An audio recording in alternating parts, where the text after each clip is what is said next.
Welcome back to Tom's World Scale Model Series, and in this episode we complete the painting and weathering of our Academy Jagdpanzer 38T Hetzer. If you enjoy programming on scale modeling, then show your support by subscribing to this channel. Leave us a comment, like, dislike, or share the video with friends. Clicking the notification bell gives you alerts when we post new content, or visit the channel Tom's World for a friendly visit for a complete list of all our videos. In our last episode, we took a step-by-step look of the build-up of our little Hetzer. Despite the ill-fitting fender brackets, fragile scissor scope mount, and annoying sink marks that needed filling, the build was otherwise easy and enjoyable. We did have to pay attention to our running gear assembly given the vehicle's angled hull, but in the end everything fell together nicely. And in no time at all, our little tank hunter was ready for its dazzling paint job and battlefield weathering. So stick with us as we put the finishing touches to our latest scale model creation.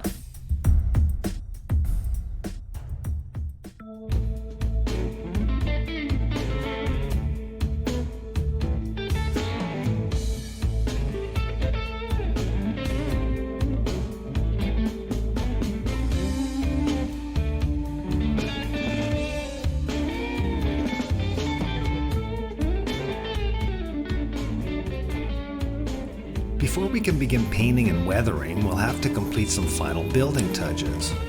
Our Jagdpanzer has small shirts in or side skirts. It was common for these flat armor plates to get ripped off during operations, and I wanted to depict missing panels on our vehicle.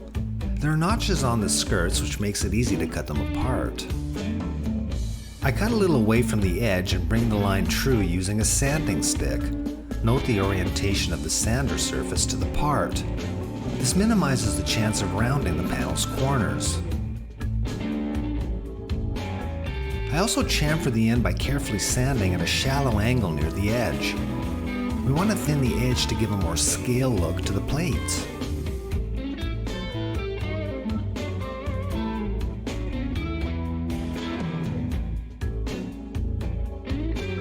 I drilled the brackets that had panels missing to show the exposed mounting holes. I inadvertently cut the little mounting nubs off the muffler shroud. I mistaken them for sprue gates. I replaced the brackets with tiny bits of thin sheet styrene. And here's a look at that awesome 75mm gun. I'll paint it and the cast mounting before attaching the assembly to the hull. Although we can elevate the gun, I felt the underside of the mantlet would be hard to reach with my airbrush if the assembly was attached to the hull. A dry fit of the gun assembly illustrates the challenge. The buildup of the gun mount assembly permits the barrel to elevate and traverse. The elevation joint is tight, but the gun swings freely in the traverse. Builders may decide to glue the traverse joints to tame the gun. Otherwise, we'll have to swing the gun around during painting to assure the areas the mantlet overlaps get painted. I used a little poster tack to mask the edge of the gun assembly mounting hole. I want bare plastic to glue to when I mount the gun assembly to ensure a tight joint. I'll be using enamel paint as a base coat on the hull. Since enamel is pretty hard, scraping it especially in awkward areas can be a real pain. Little masks over the side skirt mounts will save us having to scrape stubborn enamel paint off those delicate little brackets. We mask the wheel pins so we don't overspray them. We want bare plastic to glue to when we attach the wheels. Scraping paint off these little pins is a real pain, so a little masking saves us effort later. There are various ways we can hold our pieces when we paint with an airbrush. These little finger alligator clamps come in handy for building and painting. A length of sprue flattened on one end makes a good part holder. A touch of CA holds the part to the sprue. We can easily break off the part once it's painted and weathered. We can also attach parts to sprue or wood sticks with poster tack.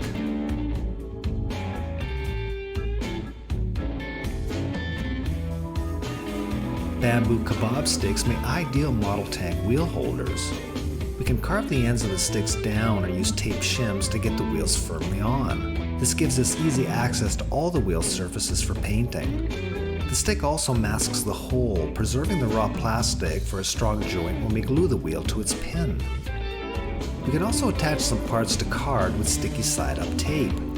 This is a good method for irregular pieces like the string tow cable, and smaller parts are held firmly with no danger of blowing them off into carpet oblivion with an airbrush. This method may require churning those parts that require paint on all their surfaces. I'll be posing one of the commander hatches open to accommodate the scissor periscope, and since our kit has no interior detail, I painted the vehicle's interior with flat black acrylic. This will hide the interior surfaces.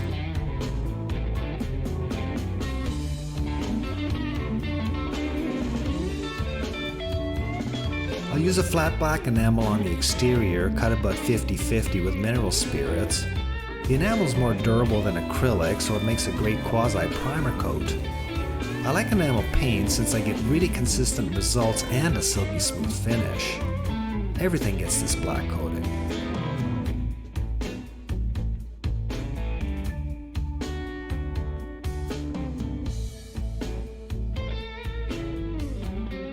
I mix a rusty brown color using Tamiya XF64 red brown and XF1 flat black. I lightly overspray certain parts, including the tracks, spare links, the jack, tools, and towing cable. I had doubts about the string that came in the box, but once painted, it makes a pretty convincing scale towing cable. I wanted to put kill rings on the barrels, so we'll have to paint them on. I start by spraying the barrel's end white. I then cut very thin strips of masking tape using a straight edge and sharp blade.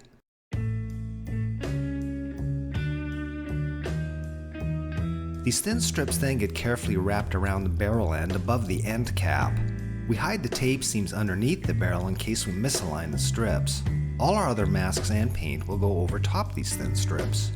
Time to tackle the camouflage patterning, and we need to get a grip on these dreaded Academy paint masks. I like to get a mental picture of the paint layers before I start, and this is the order we'll use on the hull encasement. Over top our bare plastic, we spray a flat black enamel. This black layer serves several functions. It exposes imperfections, it serves as a shadow and quasi-primer coat, and since enamel is durable, if our acrylic layers get scratched or wear off, we'll see black rather than bare plastic. Next we lay down our brown color. I used Tamiya's XF79 linoleum deck brown, darkened with a touch of XF9 hull red. Give this coat 24 hours to fully dry, to prevent any risk of lifting the paint when peeling the masks off. We then apply the first set of masks over top the brown. Next we spray our yellow color. I used XF88 dark yellow 2 lightened with a little XF flat white, both again in Tamiya. Again, this layer is given about 24 hours to dry. Then our next set of masks are applied over the areas where we want to preserve the yellow. And finally we overspray the model with our green. I darkened XF71 cockpit green with a little XF62 olive drab to achieve the tone. All the masks are then removed. A clear gloss acrylic XF22 thinned with lacquer thinner then overcoats the model to seal the layers. Decals come next. Then we coat the decals with more clear gloss. Then our weathering layers. And finally we spot apply a clear flat acrylic to knock down any remaining shining parts. We're provided with this paint guide, and if we look at the number labeling, we see the lightest gray translates to yellow, mid-gray translates to green, and the darkest gray to brown. If we carry this translation to the mask map, the green and brown are flipped. That is, the darkest gray color areas actually represent the green color, and mid-gray is brown. The instructions are a little confusing, and it's easy to misinterpret which shade of gray is which color. Our brown paint goes down first. I give this layer plenty of drying time, about 24 hours. This ensures my paint doesn't lift when I peel off the masks. When working with these masks, a few tools really come in handy. Scissors, tweezers, a pen top, which I'll explain in a second, toothpicks, a brush to remove any hairs from the surface, and a blade. We'll also need a little masking tape. Good quality tweezers are indispensable to model building. These high quality precision tweezers are a bit of an investment, but they really pay off when messing with small parts and delicate masks. On the opposite end of the price scale is the pen top.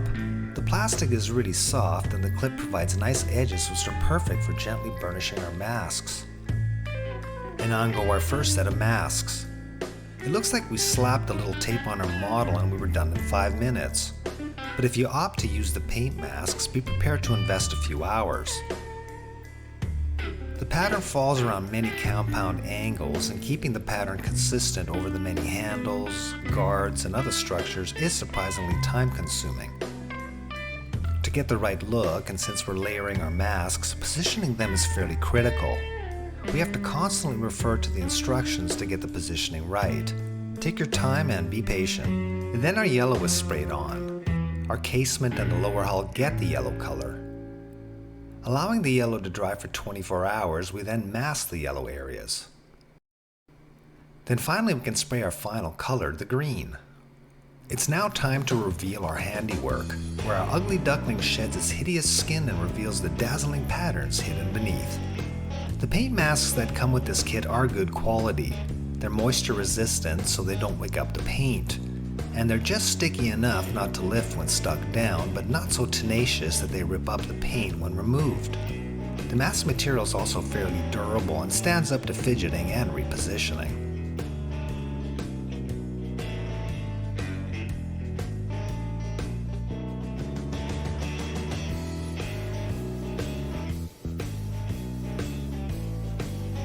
And let's not forget to remove the barrel kill mark masks.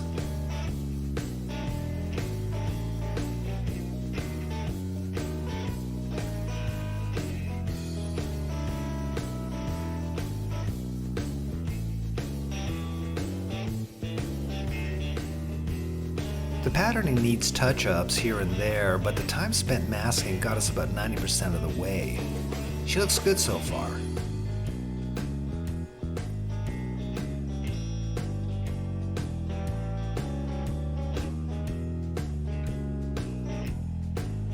And finally we had to figure out how to paint the little dapples that complete this unique patterning. I experimented with homemade sheet styrene and masking tape stencils, but the results were ho-hum. There are aftermarket options. For example, Archer's website catalog has a nice dry rub decal set. Well, notwithstanding the price, the set was sold out. There are other options, like these masks I found on eBay. This one is made by Jay's Work. I was too impatient to risk a prolonged delivery time, and since I recently bought these detail brushes, well, I think you know where we're going with this. I decided to hand paint the dapples using the same paints used for the casement. You can go with simple dots, but I decided to paint on sharp-edged abstract shapes. These resembled hourglasses, faceted curves, triangles, and polygons. Practice off the model to get the right size and spacing for these shapes. Once you're confident enough, move over to the model. In real life, this patterning was hand-painted by field personnel, so the shapes don't have to be laser edge quality.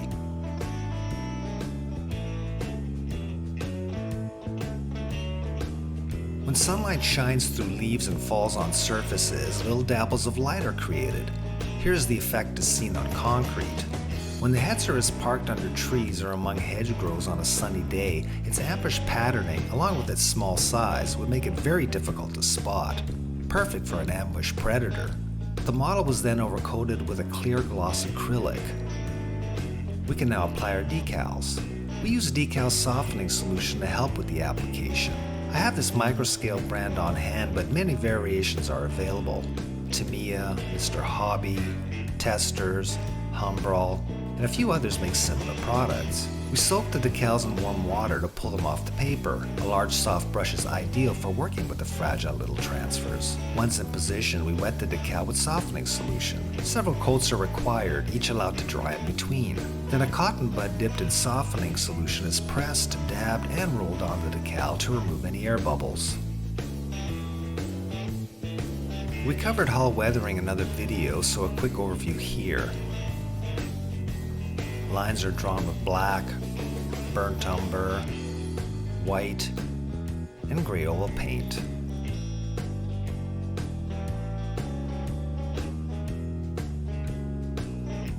Then with a large brush dipped in mineral spirits, we streak the paint down the hull sides. Most of the paint is removed, but subtle streaks resembling dirt, grit, and gunk stain the hull. We repeat this streaking over the rest of the model.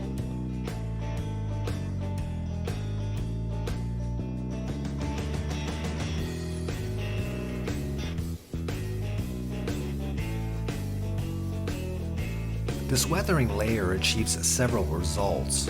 It filters our colors, blending them slightly while softening the edges of the patterning. The discolored streaks also liven up the relatively flat colors and the flat panels. The effect is subtle, but it's a great base. Let's keep layering. I'll pin wash the running gear with heavily diluted oils in colors ranging from burnt umber to black.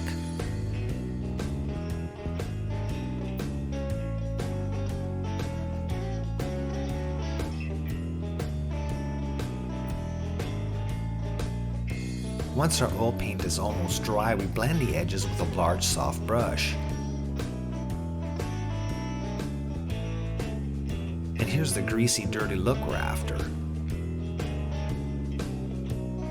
Next up, pigment powders and our favorite trio of colors. We dab generous amounts of the light sienna pigment on the running gear and lower hull. We want to build it up like real dry mud would collect. Then we sprinkle little piles of the dark mud here and there. We simply load the brush and tap it over the model to deposit darker tones over the sienna. The area is then flooded with alcohol to fix the pigments.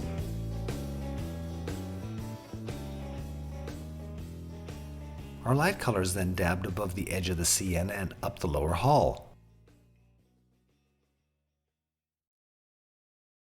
Then in turn this area is flooded with fixer. We can then clean up any tide marks or bare areas by gently blending with more dry pigments. We work at it to achieve a dirty, dusty, mud-dried look. The inside of our wheels also get a pin wash. These are the pigments I use to simulate rust. We apply the old and standard rust colors, heavily diluted with alcohol, on the tracks. The little dab of color on the paper towel shows just how diluted a mixture we use. As pigment dries, it lightens dramatically, so go easy on the color. Wait until it dries before adding more. Better to build it up gradually. And here's the look we're after. Looks pretty realistic.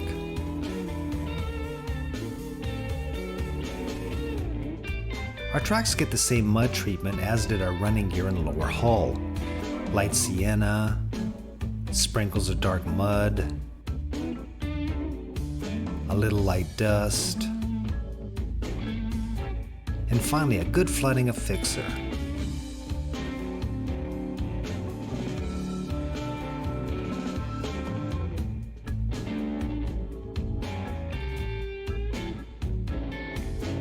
The wheels can now be glued on their axles and their outside surfaces are pin washed.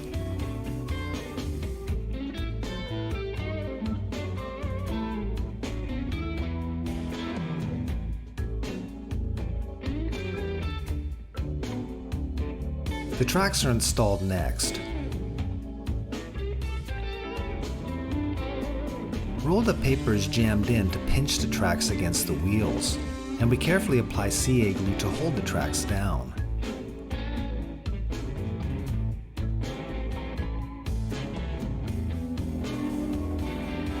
Next, we hand paint deep chips sparingly over the vehicle. Our detail brushes really came in handy here. We start with a light buff colored chip, and then we paint within this light color a dark gray chip. We're careful to leave a light border. It creates a deep, almost three-dimensional chip. Next, we'll apply chips with a sponge. Any sponge will do. I'll roll a piece of it into a ball and texture the surface with tweezers. We use a very dark gray color enamel paint for our chips. We load up the sponge and remove most of the paint. We then gently dab on the chips. Practice off the model to hone the technique, since pressing too hard or applying too much paint can create an unsightly mess of your paint job. If done right, the result is tiny, very delicate and irregular chips that are in scale. We then need to pin wash the rest of the vehicle. I'll use 3 oil colors. This dark gray goes over our green color. Burnt umber is used over our yellow. And this light sienna color goes over the brown.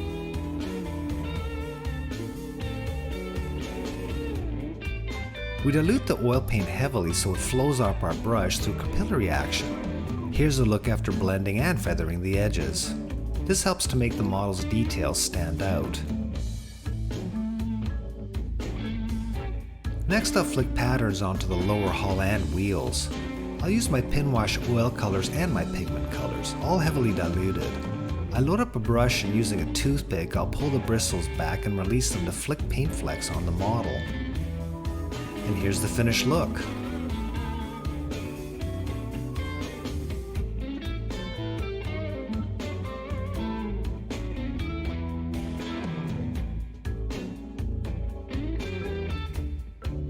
I bought these inexpensive makeup applicators at my local drugstore. The foam on the ends is rubbery and fairly hard.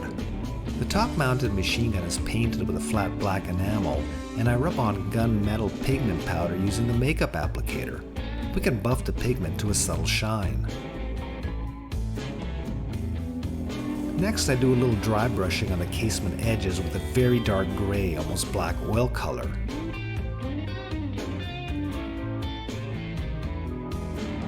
Once these darkened edges are dry, I can then rub them with my soft lead pencil. We press fairly hard with the pencil so the edges shine.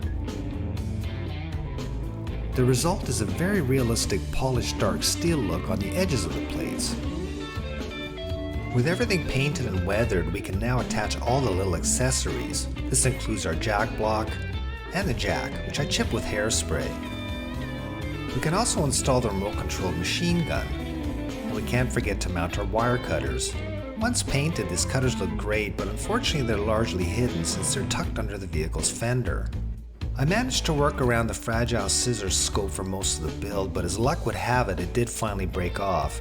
The scope attaches using just this very thin and very fragile post. If I were to build this model again, I would definitely beef up this mounting post. Needless to say, reattaching the scope once our hull is glued down will test our patience and dexterity. I textured the muffler by stippling on Mr. Surfacer 500, then I blended in my rust colors using my favorite Meg rust pigments.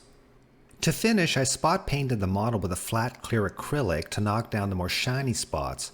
Don't overdo the dull coat. Apply it very sparingly and carefully. We painstakingly built up our weathering layers to create variety, depth, and dimension to our finish. Blasting the model with dull coat will flatten and destroy this look. Since our last build was Tamiya's Panzer 38T, comparisons with our Hetzer kit were inevitable. While not rising to the level of joinery and attention to detail as the Tamiya product, the Academy kit's lower price somewhat mitigates these shortcomings. The kit's masks and resulting unique camouflage makes this boxing stand out from other brands, but a considerable time investment as well as steady hands, experience, and patience are required to tame this flashy paint scheme. Beginners and younger modelers will have no problem assembling this kit, but intermediate to advanced skills will hold the builder in good stead when masking this intricate patterning. Still, the vehicle's unique, almost futuristic shape lends itself to a more traditional stripe patterning, and even a monochromatic finish would look fantastic. The Academy kit does build up into a fine-scale representation of the venerable Hetzer, and its dazzling paint scheme certainly makes it a focal point in any display case or contest table. And that'll do it for this build of the Academy Jagdpanzer 38 Hetzer.